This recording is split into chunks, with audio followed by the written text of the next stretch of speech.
जवाब दीजिए कि अब विपक्ष उस स्थिति में नहीं है कि आप दबा सकें। बीजेपी पर पहले से ही आरोप विपक्ष लगा रहा है कि ईडी और सीबीआई का दुरुपयोग करके आप लगातार नेताओं को जेल में डाल रहे हैं, उनकी आवाज खास तौर पर चुनाव के नजदीक आप बंद करने की कोशिश करते हैं और इसीलिए राहुल गांधी को यह पोस्ट करना पड़ा कि उनको ऐसा इनपुट मिला कि कुछ ही घंटे में रेड होने वाली है, क्योंकि राहुल गांधी के भाषणों की या उनकी जो प्लानिंग है उसकी काट बीजेपी के पास नहीं है। उनकी आवाज को चुप कराने की एक साजिश करार दे रही हैं तमाम पार्टियां जो इंडिया ब्लॉक की हैं और खुद कांग्रेस यही बात कह रही है। ऋतु जी भी यही बात कह रही है। अभी देखिए विपनेश जी, ये कहावत वही है, चोर मचाए शोर। आपको सबको पता है, पूरे देश को पता है कि राहुल गांधी जी जेल जाने वाले हैं और जाएंगे, क्योंकि ये बेल के ऊपर है और इनको सजा होगी, निश्चित होगी। घपला किया है, ईडी ने 751 करोड़ की प्रॉपर्टी अटैच की है नेशनल हेराल्ड केस में। अब ये कहते हैं कि विरोध के तहत ये कार्रवाई हुई है। आप मुझे बताइए, केजरीवाल जी की शिकायत किसने की थी? कांग्रेस पार्टी ने की थी। इनके नेता कहते हैं हमने शिकायत की थी। आप मुझे बताइए, शिबू सोरेन जी जेल गए थे नहीं गए थे? हेमंत सोरेन जी के फादर। आप मुझे बताइए, कन्यामोरी किसके शासनकाल में जेल में गई थी? इनकी सहयोगी थी। ये खुद कहते हैं हमारी सहयोगी थी, आज भी सहयोगी है। आप मुझे बताइए, मुलायम सिंह यादव, आज उनके बेटे अखिलेश यादव है, उनके खिलाफ सीबीआई जांच थी कि नहीं थी? तो ये कौन सी बातें कर रहे हो आप? ये सारी पहले से जांचें चल रही है और कुछ लोगों को सजा हो चुकी है। लालू यादव जी तो सजा याफ्ता आदमी है, उनके बारे में आप बात कर रहे हो। तो आप क्या अपने करप्शन को छुपाना चाहते हो? अगर आप एलओपी बन गए हैं तो क्या आप संविधान से ऊपर हो गए हो? और दूसरा ये मैं कहता हूं, आप इतने जिम्मेवार पद पे बैठे हुए हो, आप बताइए किस ऑफिसर ने आपको जानकारी दी थी? आप बताए, विदाउट तथ्य के आधार पे आप बात करते हो, देश को भ्रमित करने की बात करते हो। आप कहते हो कि जी डरने लग गए राहुल गांधी। राहुल गांधी जी से कोई नहीं डरता, क्योंकि कोई गलत काम नहीं करता। अगर गलत काम करता है तो राहुल गांधी जी करते हैं और उनका सामना, वो कोर्ट का भी सामना कर रहे हैं। वो आपने देखा होगा किस तरह से उन्होंने कोर्ट में माफी भी मांगी, किस तरह से उनके खिलाफ कई क्रिमिनल केस मानहानि के और इस तरह के चल रहे हैं। तो वो कहां के दूध का धुले हुए हैं? तो आप ये बताइए मुझे, ऐसे कौन विजय जी अधिकारी का नाम बताता है? इसको तो वो सरासर स्टूपिड क्वेश्चन बता रही हैं ऋतु जी।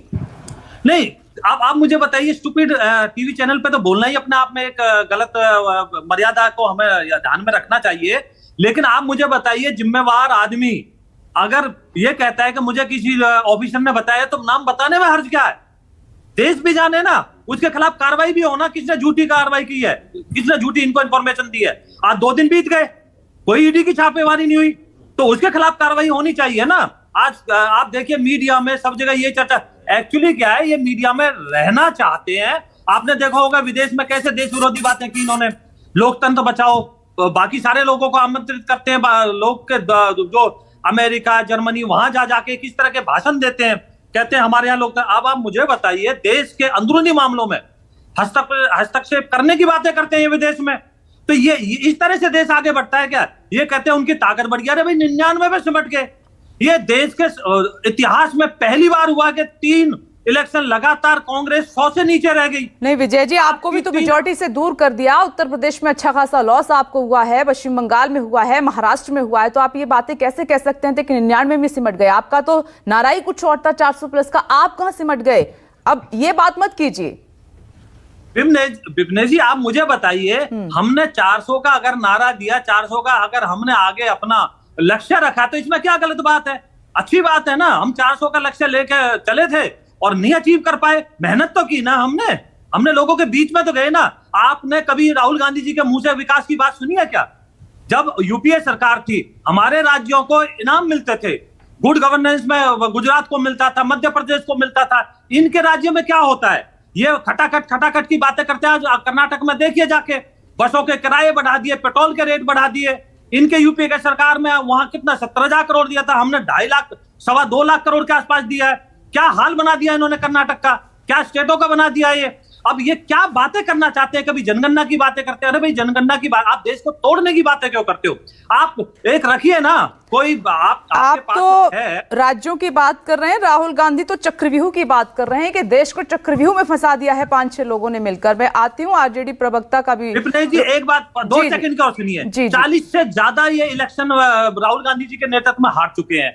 देश इनको कहां सीरियस लेता है, कहां इनको लेता है किसी तरह से भी कि भाई ये गंभीरता के साथ बातें कर रहे हैं। ये तो सिर्फ अपने पुलावी वो ख्यालों में रहते हैं और इनके ज्यादा कुछ नहीं है। देश समझ चुका है कि ये जो है डिस्ट्रक्टिव माइंड के लोग हैं। इनका जो है देश की संस्कृति से कोई लेने देने नहीं, विकास से कोई लेने लोग हैं। देना मैं नहीं। आती हूँ कंचना यादव जी, मैं आऊँ